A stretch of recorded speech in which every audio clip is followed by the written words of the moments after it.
981 দিন পর Brazilian poster বয় Neymar মাঠে নামলেন। ৭৬ মিনিটে ম্যাথিউস কুনহার বদলি হিসাবে নেমে এই 981 দিনের আক্ষেপ ঘোচালেন ব্রাজিলিয়ান ভক্তদের। কি বলবেন, এটা কি অন্যরকম একটা অনুভূতি কিনা? অবশ্যই এটা অন্যরকম একটা অনুভূতি। নেইমার ভক্তদের জন্য একটা অন্যরকম অনুভূতি, ব্রাজিলিয়ান ফুটবল ভক্তদের জন্য একটা অনুভূতি। অপরদিকে Vinicius, the new poster boy of Brazil, তিনি কি করলেন? পর পর 3 ম্যাচে গোল করলেন।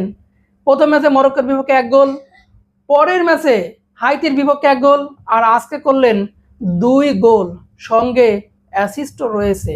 কি বলবেন এই ভিনিসিয়াসকে?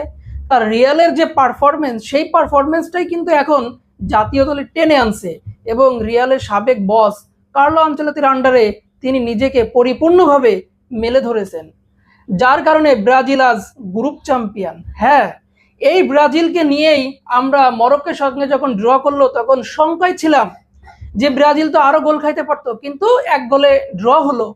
তো এই ব্রাজিলকে নিয়ে যখন শঙ্কায় ছিলাম যে ব্রাজিল আসলে কি করবে, দেখেন সেই ব্রাজিল আজকে কি করে দিল। সেই ব্রাজিল আজকে গ্রুপ চ্যাম্পিয়ন। রাউন্ড অফ 32-তে সম্ভাব্য প্রতিপক্ষ 2টা, হয় সুইডেন না হয় জাপান।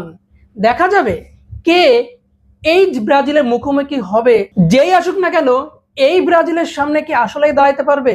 আমার মনে হচ্ছে ব্রাজিলের যে খেলার ছন্দ সেটা ফিরে আসছে। অবশ্যই আপনারা খেলা দেখলেই সেটা বুঝতে পারবেন। যদিও ভিনিসিয়াসের ওই গোলটা আসলে বাতিল হওয়া উচিত ছিল না। ভিনিসিয়াস তো ফাউল করেনি, নাই উল্টো তাকে ফাউল করা হয়েছে, সেইটার জন্য তার গোলটাই বাতিল করা হলো। যাই হোক, এখানে আসলে বলার কিছু নাই।